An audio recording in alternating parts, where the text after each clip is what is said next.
होळीच्या पवित्र सणाआधी येतोय होलाष्टक। हे होलाष्टक नेमकं काय आहे?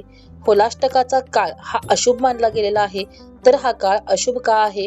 या काळामध्ये कोणत्या गोष्टी कराव्यात, कोणत्या गोष्टी करू नयेत, यासोबतच लहान मुलांचं संरक्षण कसं करावं, लहान मुलांना या काळामध्ये जास्तीत जास्त जपलं पाहिजे, यांना वाईट शक्तींचा त्रास होऊ नये यासाठी विशेष उपाय मी व्हिडिओच्या शेवटी सांगितला आहे।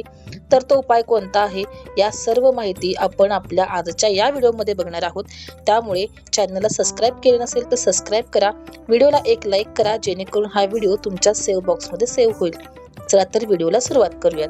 ज्योतिष शास्त्रानुसार होलाष्टकाच्या 8 दिवसांमध्ये सौरमंडळातील महत्त्वाचे 8 ग्रह हे त्यांच्या उग्र अवस्थेमध्ये असतात।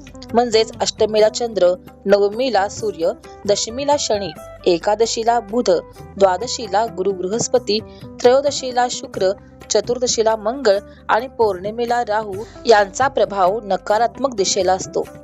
ग्रहस्थिती अनुकूल स्थितीमध्ये नसताना केलेले शुभ कार्य हे कार्यामध्ये अडथळे, विघ्न आणि मानसिक असंतोष निर्माण करणारे असतात। त्यामुळे या प्रतिकूल कालावधीमध्ये कोणतेही शुभ कार्य केले जात नाहीत। तर मग होलाष्टकाच्या या 8 दिवसांमध्ये कोणकोणती कामे वर्ज्य करावीत हे बघूयात। होलाष्टकाच्या या 8 दिवसांच्या कालावधीमध्ये विवाह संबंधी बोलणी करणं, साखरपुडा करणं, विवाह करणं वर्ज्य मानलं जातं। यानंतर नवीन घराचा गृहप्रवेश असेल, वास्तुशांत असेल किंवा भूमिपूजन असेल, या गोष्टी सुद्धा या कालावधीमध्ये वर्ज्य मानल्या जातात। यानंतर लहान मुलांची मुंज करणं, बारसे करणं, या गोष्टी सुद्धा या कालावधीमध्ये वर्ज्य आहेत। यानंतर सगळ्यात महत्त्वाचं म्हणजे कोणतेही आर्थिक निर्णय घेणं, जमीन, वाहन यांची खरेदी करणं या कालावधीमध्ये वर्ज्य मानले जातात।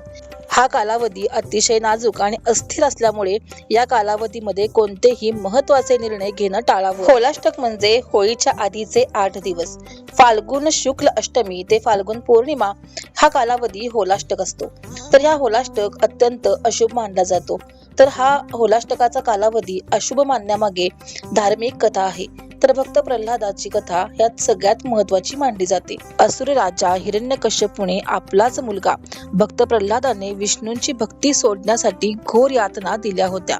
या 8 दिवसांच्या कालावधीमध्ये भक्त प्रल्हादाने मृत्यू समान कष्ट सोसले होते।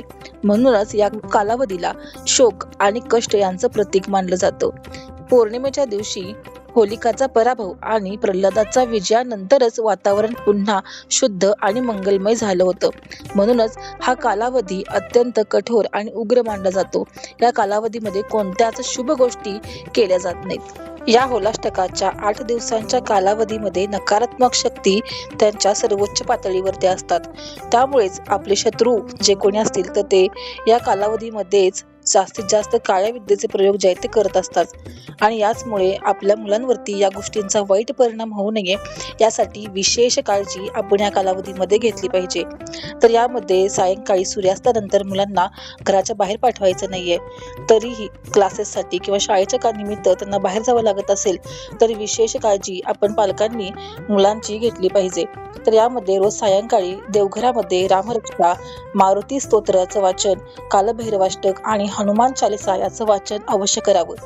ही सेवा सुरू असताना ताटामध्ये अगरबत्ती लावून ठेवावी व याची रक्षा जी आहे ते आपल्या मुलांना उतरती या कालावधीमध्ये लावायची आहे।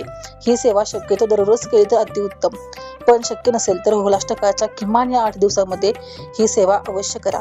पण तरीही आपल्या मुलांना नजर असेल किंवा बाहेरील दुष्ट शक्तींचा त्रास या कालावधीमध्ये होत असेल आणि हे जाणवत असेल तर एक जो आहे हा उपाय नक्की करा। तर काय करायचे, 3 ते 4 कापराचे तुकडे घ्या। तुम्ही इथं भीमसेनी कापूर सुद्धा घेऊ शकता। हा नसेल तर आपला जो रेग्युलर असतो तो कापूर तुम्ही घ्यायचा आहे। हा कापूर मुलांच्या डोक्यावरून 3 वेळा किंवा 5 वेळा उतरायचा आहे, गोलाकार फिरवायचा आहे आणि हा फिरवून हा कापूर जो आहे तो जाळायचा आहे।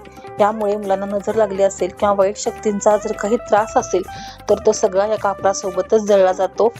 हा उपाय अतिशय तीव्र फलदायी आहे। त्यामुळे तुमच्या घरातील लहान किंवा मोठ्या मुलांना तुम्ही कापराचा हा उपाय अवश्य करायचा आहे। मला अशी आध्यात्मिक आणि उपयुक्त माहिती आवडत असेल तर व्हिडिओला लाईक करा, चॅनलला सबस्क्राईब करा।